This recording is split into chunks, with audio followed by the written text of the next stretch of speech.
चलो दोस्तों, इंडिया और चाइना के बीच सबसे बड़े झगड़ों में से एक अरुणाचल प्रदेश विवाद के बारे में बात करते हैं। तो सुनो, कहानी क्या है। चाइना अरुणाचल प्रदेश को साउथ तिब्बत बोलता है और वो तो यहां तक कि राज्य के अंदर जगहों के नाम भी बदल रहा है।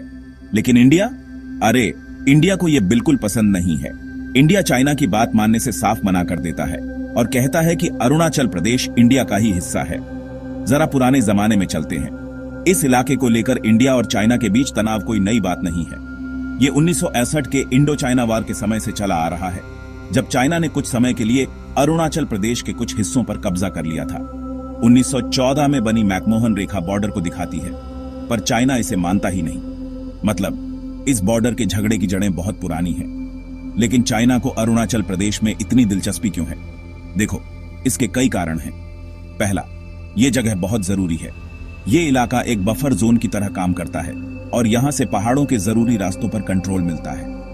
दूसरा, इस इलाके में खनिज और पानी जैसे प्राकृतिक संसाधन बहुत हैं। और तीसरा, ये दावा चाइना के लिए इंडिया पर दबाव बनाने और इलाके में अपना दबदबा दिखाने का एक जबरदस्त तरीका है। इंडिया का रुख एकदम साफ है। अरुणाचल प्रदेश देश का अभिन्न अंग है। इंडिया इस मुद्दे को अंतर्राष्ट्रीय मंचों पर ले गया है और आमतौर पर दुनिया भर के देश इंडिया की बात का समर्थन करते हैं। हाल ही के कूटनीतिक प्रयासों ने इस पेचीदा रिश्ते में एक नया मोड़ ला दिया है। अक्टूबर 2024 में इंडिया और चाइना लद्दाख में देपसांग और डेमचौक में गश्त के अधिकारों पर एक समझौते पर पहुंचे, जिससे तनाव कम होने के संकेत मिले।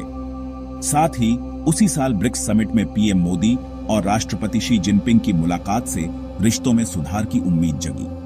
लेकिन मई 2025 में नाम बदलने के विवाद ने फिर से तनाव बढ़ा दिया और सबको याद दिला दिया कि यह झगड़ा अभी खत्म नहीं हुआ है।